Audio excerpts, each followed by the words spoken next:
Well, welcome everyone again to our Crested Butte Museum virtual learning series with Dwayne Vandenbush. This is our final episode of this series. All episodes are on our YouTube channel. Just go onto YouTube and then Google Crested Butte Mountain Heritage Museum. Our channel will pop up. It includes previous lectures of Dwayne's, previous talks that we've had at the museum. So lots of great info on there, which is fun to go back and watch. This program is made possible by our two main sponsors, the Gunnison Trails and Hartman Castle Preservation Fund. And it's also made possible by several of you who are members of the museum, who donate to the museum, and who have actually sent checks to sponsor this event and make sure we can continue building on these because it's so important. So we appreciate you, every single one of you. So thanks so much. You can go to crestedbuttemuseum.com and click donate up in the upper right corner, or stop into the museum, open 11 to 5 p.m., or mail us a check, P.O. Box 2480. We're located on Elk Avenue in our beautiful building, which is kind of leaky right now. This wind has been coming through the windows, that's for sure. The door actually has been popping open. We're wondering if it's a ghost or if it's the actual wind. It's kind of crazy. So thanks again. We have some upcoming events. March is kind of busy for us. We have trivia on Tuesdays, which is going to be kind of fun. You can participate as a team for $40 or as an individual for $10.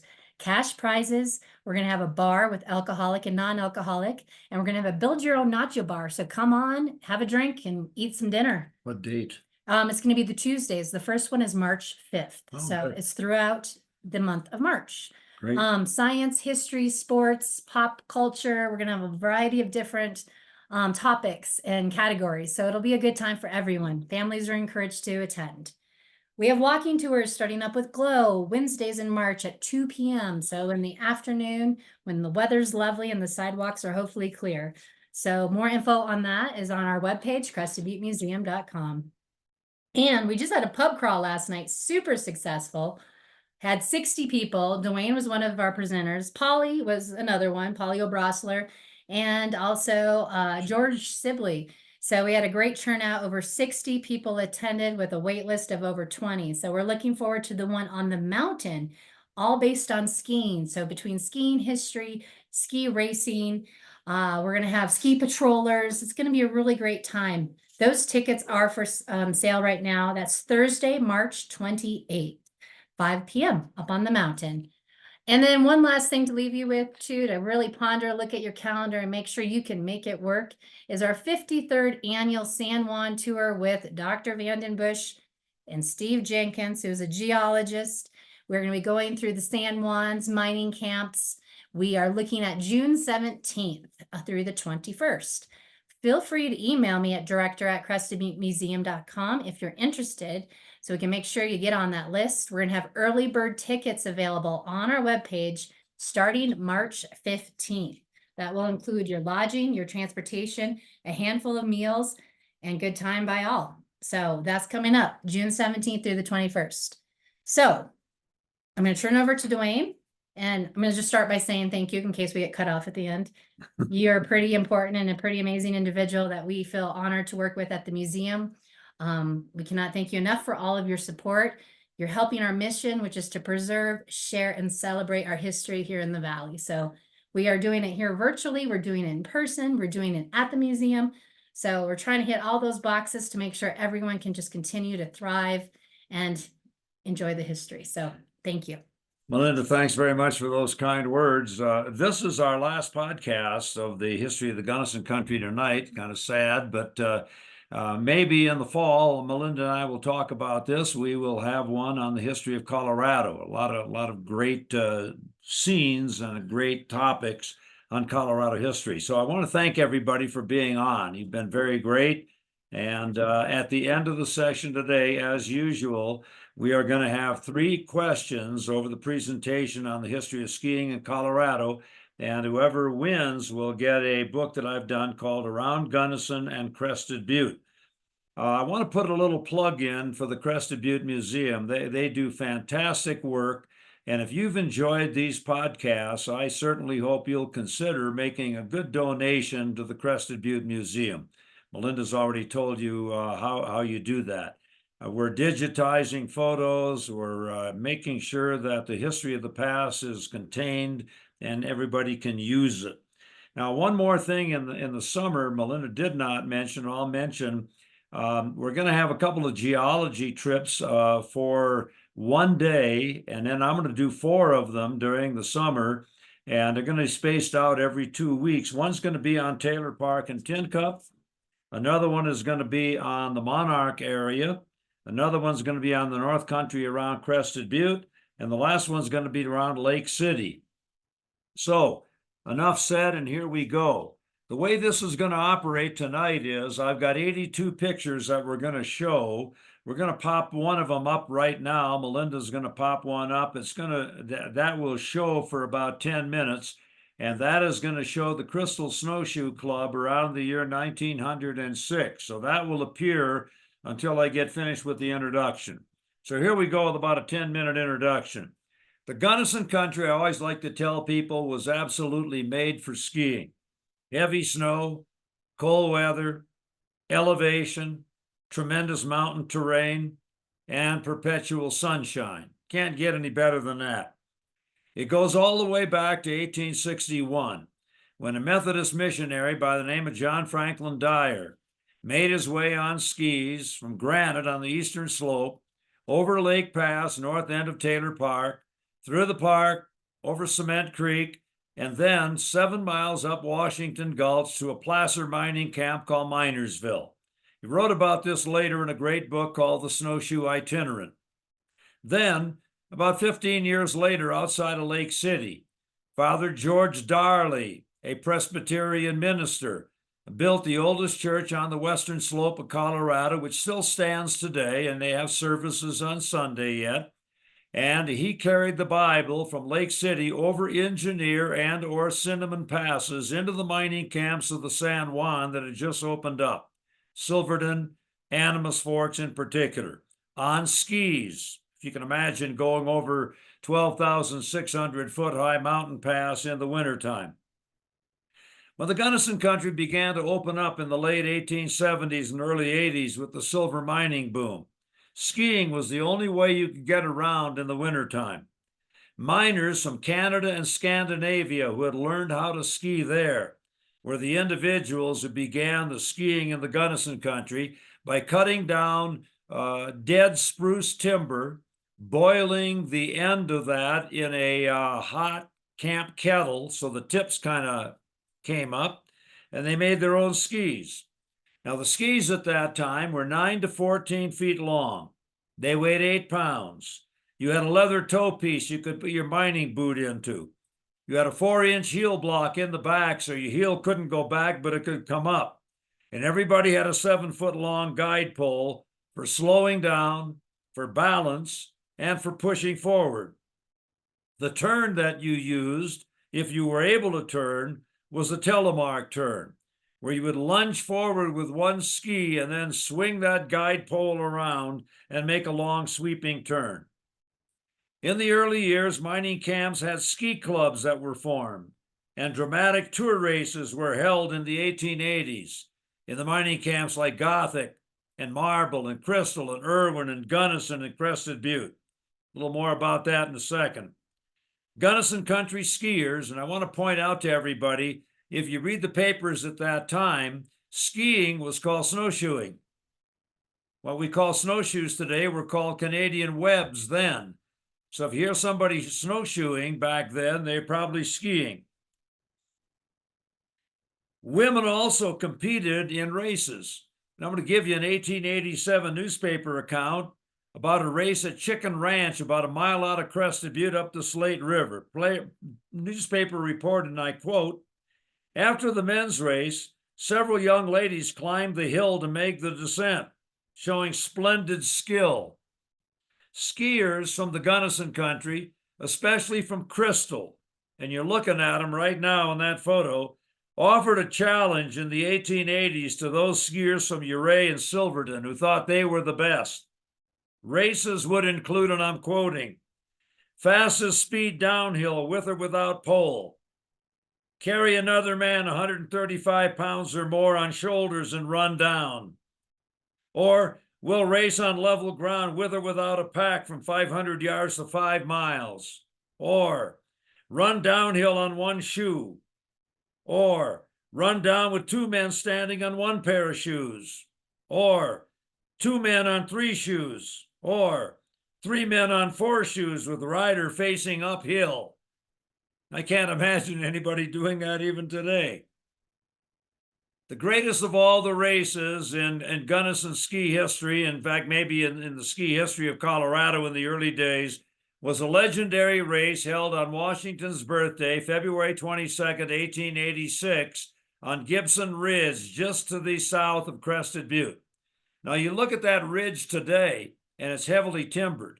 And I asked an old timer named Josiah how they could possibly have had a race back in 1886. And he said, easy. They cut down all the timber for mine props and railroad ties and cabins. There weren't any trees on Gibson Ridge. So racers came from all the great mining camps, the top guys from each camp, Gothic, Irwin, Crystal, Marble, Gunnison, and so on. And they came in on a Friday, and they set the course, 525 yards long, straight downhill Gibson Ridge, which is very steep. No preparation of the course. 16 men were the finalists, and they paired off in 4 different heats, 4 men per heat. The winner of each heat went into the final. 1,000 people came on a train from Gunnison. They're waiting down below at the end of the race, gambling, betting on their favorite man, and drinking, a gala affair. The 4 guys who went into the finals, who won their heats, were Al Johnson, the #1 skier in the Gunnison country. Excuse me. Secondly was a 16-year-old boy from Crested Butte named Charlie Bainey, who the newspaper account said had been fairly raised on snowshoes. And then Harry Cornwall, a mining engineer from Irwin, and another mining engineer from Irwin named Al Fish. All 4 of the men stood high on Gibson Ridge and awaited a rifle shot. And the rifle shot sent them all downhill on a clear blue sky. Very early, Harry Cornwall hits some soft snow. He's out of the race. Albert Fish, 1/3 of the way down, too slow. He's out of the race. And now the race was between the great Al Johnson and Charlie Bainey. And the newspaper account said this of Bainey: the light, nimble little fellow doubled himself up on his shoes and shot down the mountain like a speeding bullet. And I believe that Charlie Bainey had gone into the first racing tuck in history. Al Johnson's mother did not raise a dumb kid. Johnson saw what happened, and he doubled himself up on his shoes and temporarily passed Bainey. But at the end, Charlie Bainey flashed across the finish line at about 60 miles an hour and beat the great Al Johnson by 18 inches. Bets were paid off, and everybody adjourned into the bars to drink a few beers and talk about the greatest race of all time, still immortalized in the Colorado Ski Museum at Vail. Al Johnson went into the history books as the guy who carried the mail from Crystal to Crested Butte and back with his brother Fred. He was from the San Laurentian Mountains of French Quebec, Canada, and learned to ski in the snow carnivals out there. But imagine him skiing from Crested Butte, passing by Emerald Lake with great avalanche danger, and then shooting down the Crystal Canyon with a 17% grade and coming all the way into Crystal. A legend then, a legend always. He died in Arizona very early at the age of 42 from consumption. Charlie Bainey went on to become a great railroad engineer on the Rock Island Line. And in 1928, he came back to Crested Butte to reminisce about what he said were some of the greatest memories he ever had. He never could duplicate them better than that day on top of Gibson Ridge against the great Al Johnson. One of the other great carriers of mail was Alex Parent of Tin Cup, 1880 to 1918. Hand had been disabled a little bit by a mine explosion. Here's his route: St. Elmo, Eastern Slope, over 12,154-foot high Tin Cup Pass, past Mirror Lake, Tin Cup, 25 miles through Taylor Park, over 11,800-foot high Taylor Pass, down Express Creek into Ashcroft, and 11 miles further down Castle Creek into Aspen. 3-day trip, skis in the winter, horse, or on his own volition, maybe if he had a little wagon with him in the summertime. One of the greatest of them all. He also was from the French Laurentian Mountains of Canada, and I've always wondered if Johnson and Parent ever met each other. And then in 1893, the good times were all gone, as the song said, and we're bound for moving on. The silver panic had hit, and thousands of people left the Gunnison country. But some locals stayed, especially around Crested Butte with the coal mines. And people skied on Chocolate Peak, just on the west end of Elk Avenue in Crested Butte. Chicken Ranch, about a mile up the Slate River. Mount Emmons, just overlooking Crested Butte. Gibson Ridge, and Quicks Hill right across from Cement Creek. In 1913, a man named Carl Howelson came to the Steamboat Springs area, and he was a guy who put groove on the bottom of the skis for better tracking. And he had two guide poles instead of the two poles for pushing forward instead of the guide pole that you'd had prior to that time. And of course, Howelson Hill is named for him today. 11 areas would exist in the Gunnison country with lifts. Crested Butte, Rosman Hill, Pershing Ski Hill up the lower loop, Pioneer up Cement Creek, Marble, Lake City, Monarch, Gunnison Ski Course up Antelope Hills, Craner Hill, still working today, Cupelo and back of Mountaineer Bowl, Lighted, and White Pine. In the 1930s, two guys, Tom Flynn and Billy Fisk, got an idea and built a Bavarian Highland Lodge up by Ashcroft. And a guy named Billy Taggart, for whom the Taggart Hut is named today, an old miner, would take skiers on a wagon or a sleigh pulled by horses up on top of Mount Hayden, and they would ski down. Andre Roach, for whom the Roach Run is named at Aspen, said that was one of the best 3 ski areas he'd ever seen in the world. Unfortunately, Billy Fisk was killed, the first American killed in World War II, flying for the RAF in England, and the dream died. In 1939, the winter, the Pioneer Ski Course opened up 3 miles up Cement Creek. All localGunnisonites were the ones who went up to Cumberland Pass, got a cable, got chairs, got towers, and brought them in and put them up. The name of the lift was called the Comet. The 3 runs were called the Big Dipper, the Little Dipper, and the Milky Way. Today's Pioneer guest cabin, the house, was the old warming house that they used. Collegiate races were held there, and that area operated until the winter of 1950 and 51, when it was deemed too dangerous by the Forest Service to continue operations. Monarch, Wolf Creek, Winter Park, and Pioneer all opened the same year. And Pioneer went into the history books as having the first chairlift in Colorado history. 1942, 10th Mountain Ski Division is created by the U.S. to fight in the Apennines or the Pyrenees or the Alps in Europe if needed, and in the Rocky Mountains, hopefully not needed in the U.S. 14,300 men served. 900 would die in the fighting in Europe. It was located at Camp Hale, right off Tennessee Pass in Colorado. Whenever those men got a little time off, they would go to the Hotel Jerome in Aspen and ride the boat tow. It'd carry 8 people, 500 yards up Ajax Peak. And they would sleep on the floor of the Hotel Jerome, and they never got cold, even though there wasn't very much heat, because they drank a drink called Aspen Crud. 5 shots of bourbon in a thick chocolate malt shake. They also had a song that they sang. It went like this: there are systems and theories of skiing, but one thing I surely have found: skiing's just good in the winter, but the drinking's good all year around. In the winter of 1950 and 51, the Rosman Hill ski area opened on John Rosman's ranch about 3 miles south of Crested Butte.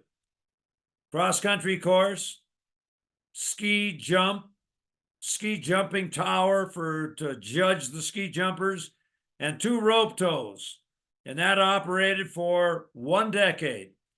And that was kind of the brainchild of a great ski coach from Western named Sven Wick, who was the Western State ski coach 1949 to 68. And he and the athletic director at Western State, Paul Wright, got the NCAA to adopt skiing as an NCAA sport. And then, coming into Crested Butte during the winter of 61 and 62 were 2 Kansans.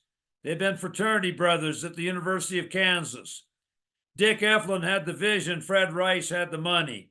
And they began the Crested Butte ski area during that winter of 61, 62. J-bar, T-bar, rope tow. And then in January of 63, a gondola opened up. We missed out. Vail's gondola opened up about 2 weeks earlier than ours. The first 2 gondolas in the nation. Father Leo McKenna blessed that Italian gondola, which then broke down 50 yards out of the shack. And Father McKenna fractured his kneecap on the way to the parking lot. Very inauspicious beginning for the gondola at Crested Butte. Now that was the high tide of skiing. One area after another opening up, and they had a famous song called Super Skier, and I'll give you 1 verse or 2. Well, they called him Super Skier as he sat around the sun deck and swore that he'd never take a spill. When they finally took him down, they had to use 3 toboggans to carry down all the pieces down the hill. And there are a lot of other great verses. And then, in 1969, George Sibley, he was part of the pub crawl last night, Art Norris and Chuck Wirtz started Flauschink, the end of the ski season. Great celebration still held even today. Mike Grazier, Tower 7, 1969, first triple backflip in history. Galande jumpers jumped right where 3 Seasons is today. And 10 skiers calling themselves the Flying Bambini Brothers did a successful backflip holding hands off the T-bar hill, and you're going to see that. Extreme skiing opened up in Crested Butte in 1970. The North Face with body bag chutes, Dead Bobs, the Banana, Spellbound, and the Last Steep.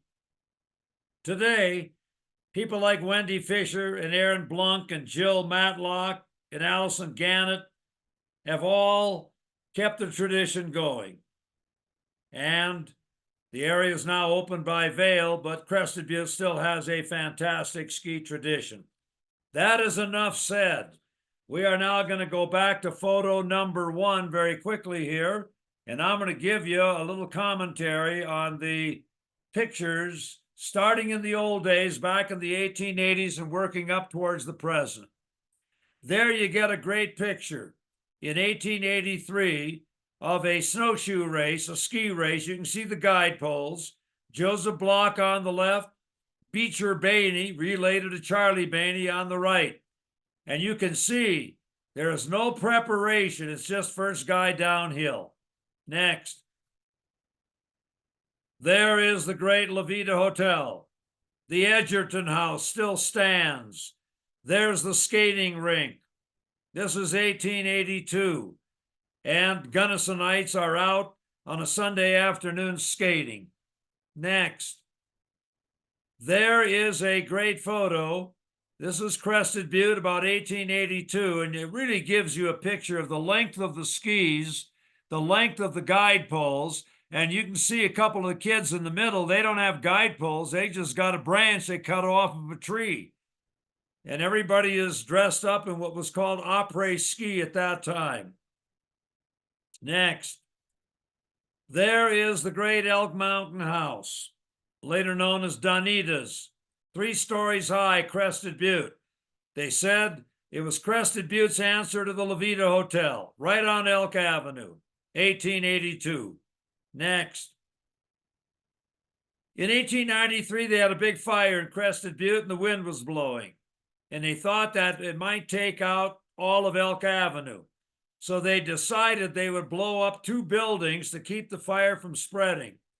But what they forgot was there were dynamite in the 2 buildings they blew up. And they blew up 6 buildings and drove a gaping hole in the fire hall. That fire hall was built in 1883, still there today, right across from Cochever's, with a gallery on the bottom and offices up on top. Next. There is the Crested Butte Depot with chickens gathering and the Denver Rio Grande Railroad ready to pull out with a whole bunch of coal cars heading for the CF&I steel mills in Pueblo. Next. There is the Crested Butte Snowshoe Club. Those are the guys that put on races, and every one of the different mining camps had a snowshoe club. And you can see they've got their own paraphernalia. They've got ribbons. They're ready to go. Next. There's Mr. and Mrs. Carl Bergman out where the Crested Butte Golf Course is today, 1913. Now, you can see the size of the skis that Mrs. Bergman has, and you can't even see the top, but those babies are about 10 feet long. And you can see the tips how they're boiled in the camp kettles, really coming up. Next. Now, can we get the left on that at all? Or is that as much as we can get? It's too bad. I thought we had that. That is the great Al Johnson on the right. And Charlie Bainey is on the left, and we've got him cut off. That's my fault. And that is in Irwin in 1883. Next. That's the one you saw right at the start. That's the Crystal Snowshoe Club around 1906. Next. That is a little boy up Ohio Creek. Got a pair of long skis on, got a little guide pole, and I can tell you this, he's not moving very fast, and that dog that he's got next to him is bored out of his mind. The little guy can't be more than 5 or 6. Next. Little girl named Esther.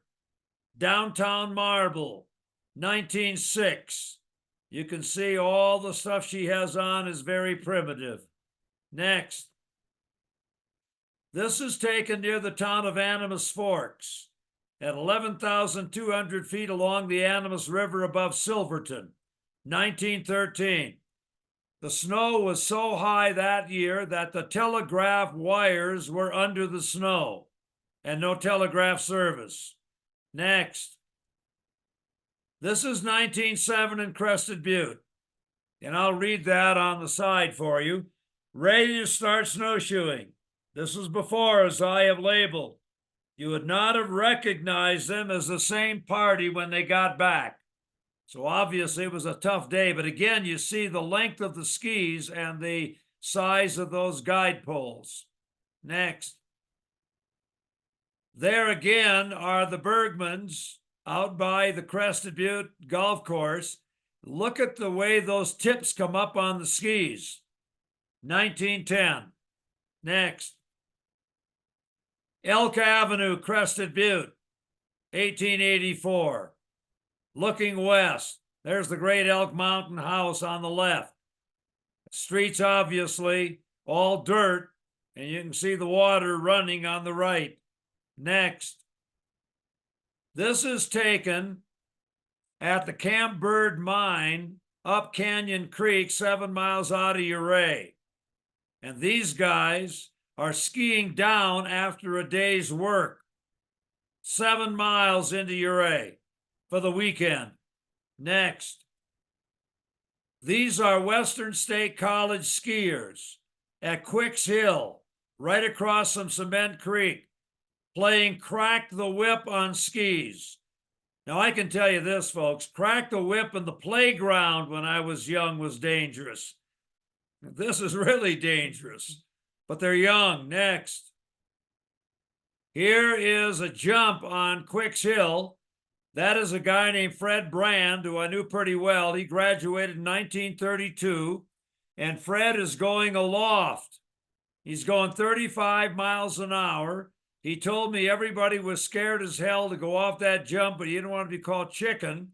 The two guys behind are scared. Fred's got his flying helmet on, and he's 10 feet in the air and on the rise.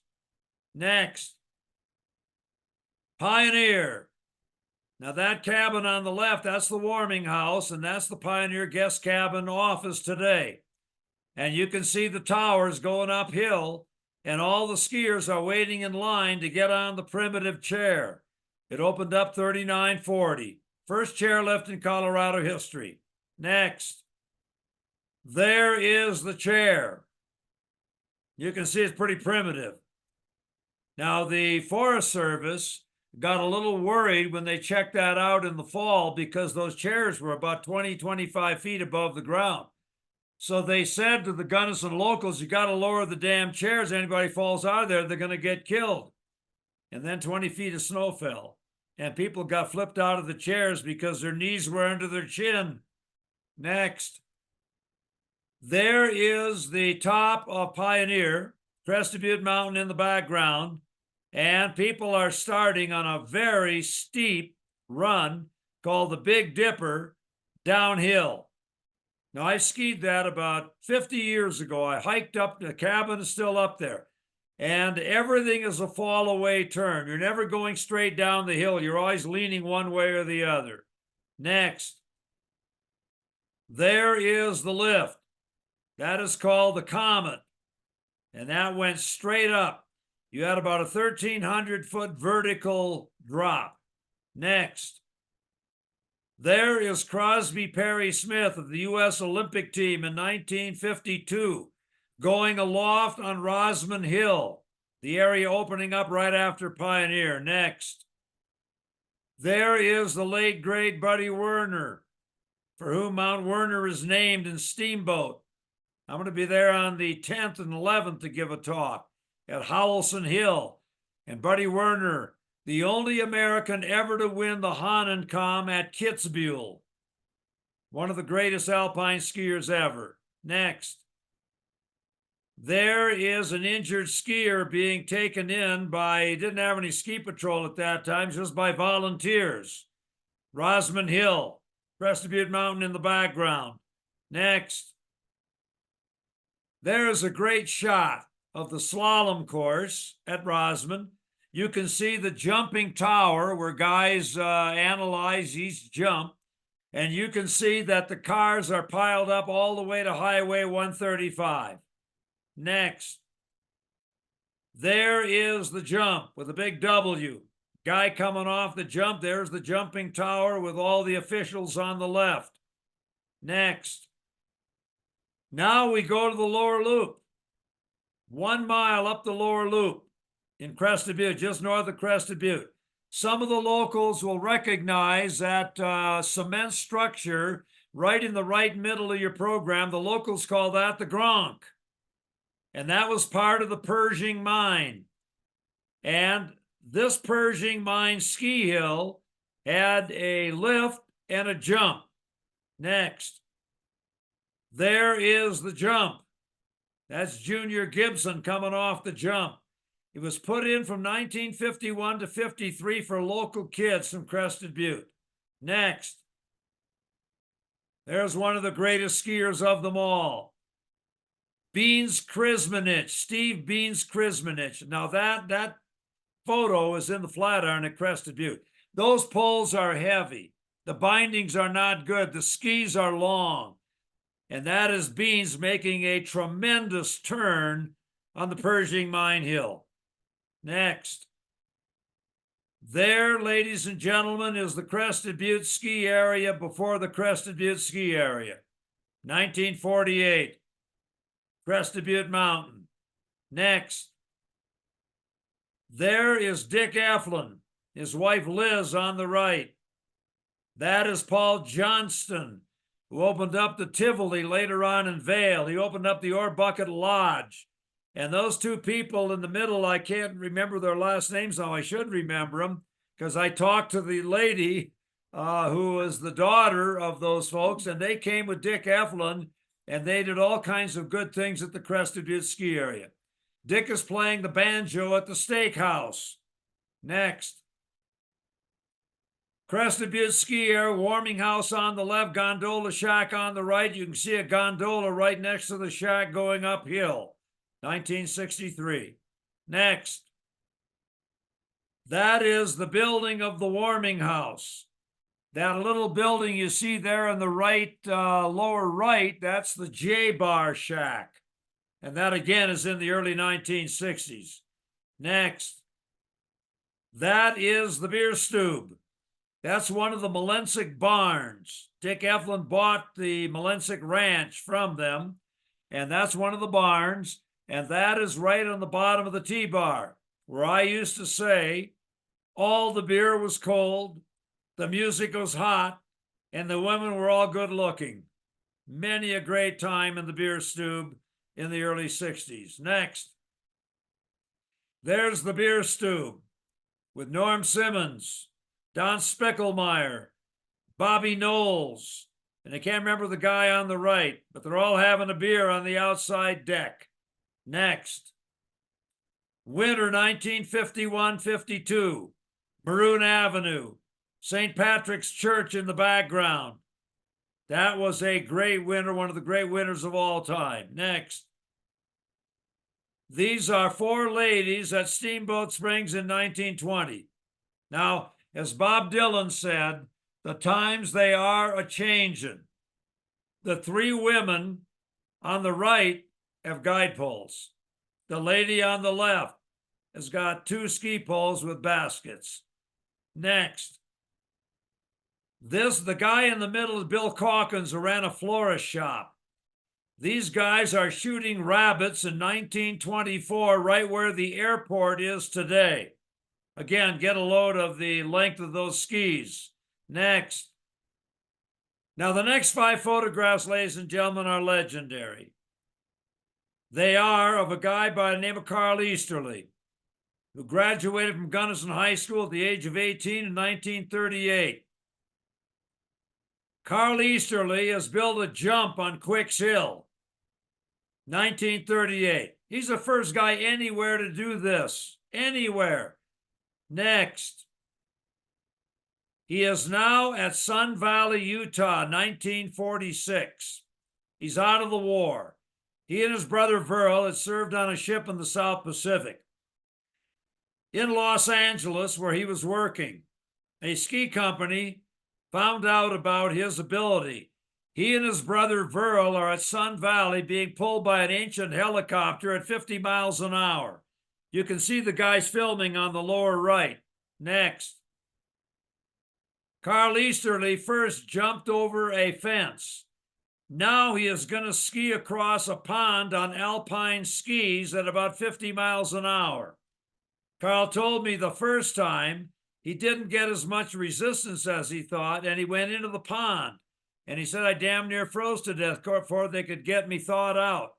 Next. He comes out of the water.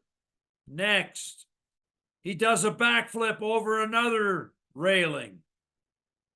Next. Now, we'll go back to that previous one. Carl Easter was a great friend of mine, died at 94 about 5 years ago.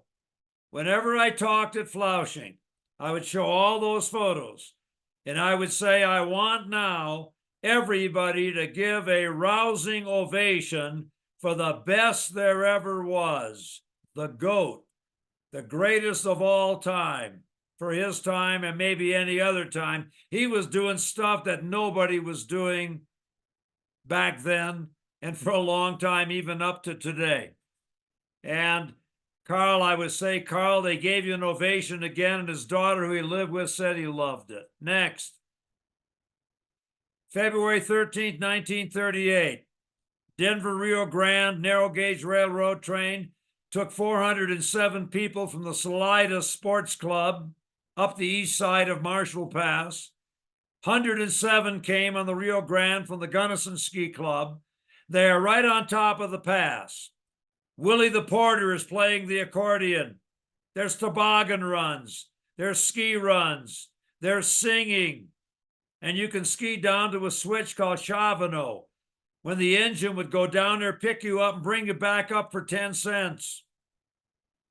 Everybody dreamed of a day when you might have a ski area on top of Marshall Pass. Next, there's a woman near Monarch Pass, 1917. Guide pole, old skis. Next, Vail Pass. I want all you people to look at that now. And you say, how in the hell can that be Vail Pass if Gunnison is 42 miles one way and Salida is 23 miles the other way? And here's the story. Monarch Pass, the new Monarch Pass, was built in 1939. An arrogant bastard by the name of Charlie Vail was the highway commissioner. He wanted that pass named for him. But locals kept taking the sign and throwing it into a ditch.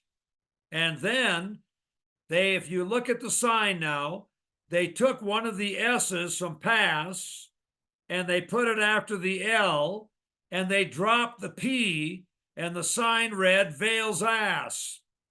Charlie Vail gave up and named it what it should have been named and what it's named today, Monarch Pass. But as all of you know, he got another pass named for him, Vail Pass, between Copper Mountain and Vail. Next, Western State Ski Team, Rosman Hill, 1954. Over Sven Wick's right shoulder, you see the sign on the tree, tow tickets, $1. Sven Wick was a two-time Olympic coach, a guy that I patterned myself after. I told him often, I said, Sven, I always wanted to be like you as a professor, a coach, and a person. I said, Sven, I'm only halfway there, but I'm working on it. And I was honored to give his eulogy in Steamboat Springs in 2016 when 500 people from around the world came to celebrate his life. Next, Chicken Ranch, just outside of Crested Butte, 1934. The locals have built up a jump and are coming down the hill. Next. That is how we used to line up to get the gondola. The gondola, you can see the line, and then you go through there and catch the gondola, which carried 3 people up. It took 10 minutes to go up, and it was a very inefficient way of taking skiers up to the top of the hill. It lasted for about 7 years. Next, Crested Butte Ski Patrol. I love it, in 1970s. Everybody with long hair. Some of them you might remember. That is Eric Lamb, bottom right. Ron Kovanik in the middle in the lower row. Charlie Pulcinelli, right back. Jeff Schneider, middle back. He got killed in an avalanche in the Anthracites 3 years ago. Tracy Wickland, third from the left. And then Ted Connors, Molly Miniman's husband, is second from the left in the back.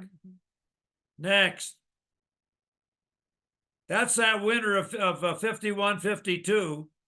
I don't know what that guy was doing with his car, because almost all smart people put their cars up on blocks, drained the radiator, and put it up on blocks because the roads weren't plowed.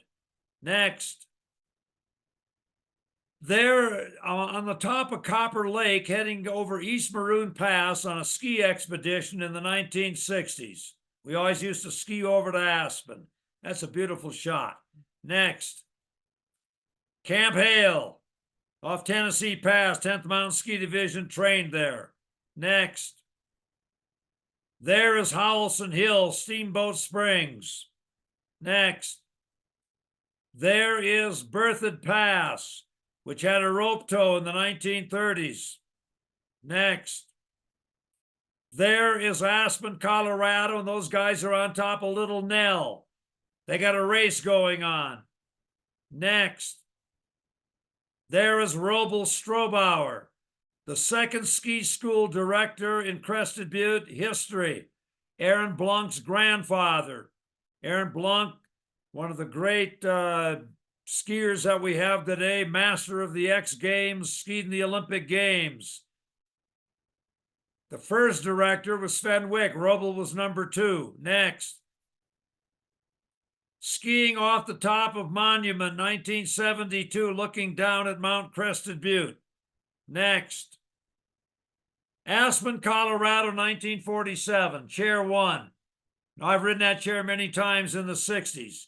And one-person chair, blanket over your legs if you got cold. I want you to look at Aspen, people. There are city blocks in Aspen with nothing there, and other blocks with only a little there. You could have bought a home in Aspen for $500. You could have bought the whole block for $5,000. When I skied there in the 60s, if you showed your Western Slope driver's license, if it had a Western Slope address, you skied for $5. If you didn't, you skied for $6. Next. Crested Butte Ski Patrol, 1960s, left to right. Jeff Jacobson, John Burns, Mike Zaradka, Walt Fricke, George Sibley, Don Bachman, and Billy Schweitzer. 7 guys constituting the old ski patrol. Next. When I did my book on the Gunnison country, I would go up with the ski patrol and I said, I want to take some pictures. I was always the guy that had to go down first so I could take the pictures. I mean, I look at that picture and today there are bumps on the north face, but isn't that a wonderful, unbelievable powder skiing? And you can see the ski patrol waiting up above for me to stop and take their pictures. Next, Steve Manfredo, the ultimate great backcountry skier, classical piano player, member of the ski patrol, climbing Communist Peak, Russia, 1986, got pulmonary edema, got him down to 14,000 feet, died of a heart attack. Autopsy showed scarlet fever as a young boy has scarred his heart. 2,000 people, including United States senators, came to Steve's memorial at the Cement Creek Ranch, including the entire Udall family that were her good friends. Next. That's the Ore Bucket Lodge, 1963, owned by Paul Johnston, who later on went over to the Tivoli, built the Tivoli at Vail. That is the only place you had to stay, really, if you want to ski in the mountain in 1963. Next. That avalanche above 3 Seasons came down in 1987 and killed a little boy waiting to leave from Texas going back home in the parking lot. That's why today they've got a huge snow fence up above. Next. Crested Butte, Christmas Eve, 1958.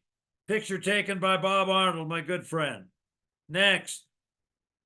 There's the gondola. 3 sets of skis ready to go up. Next. Flying Bambini Brothers. 10 skiers, 7 from Crested Butte, 3 from Steamboat. Off a jump off the T-Bar Hill. Went into the jump holding hands, did a flip in midair, landed the jump holding hands. 1973. My good friend G.J. Santelli of Flatirons took that photo. Unbelievable. Next. There's Father McKenna blessing the gondola, which broke down soon thereafter. Next. Free skiing. John Norton started that in the 1990s. Brought thousands of skiers in early in the season when hardly anybody used to come. Motels loved it. Restaurants loved it. Next. There's that shot. There's the shot we got. There you go, ladies and gentlemen. That is the great Charlie Bainey on the left, and that is the great Al Johnson on the right. Irwin, 1883. Probably right before a ski race. Next. Sven Wick and members of his ski team pushing the weenie wagon in Winter Park, which is run out of gas. 1960s. Next. I always like to say, that's a photo of myself when I came to Gunnison in 1962. Didn't have a whole lot of money, but I had a lot of hopes. Next. Western State Ski Team going over to Aspen over East Maroon Pass. Next. Skiing at Rosman Hill, and you can see the bamboo poles there for the slalom. Next. There's the warming house at Crested Butte. Next. That is the Crystal, and that is a picture of a snow slide that had come down, and everybody is now skiing on it because they realize nothing's going to come down. Next. This is a Galande contest right off of Tower 7. Next.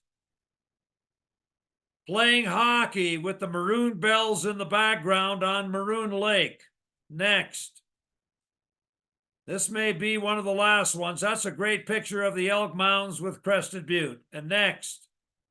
And that is the warming house, New Year's Eve, 1968.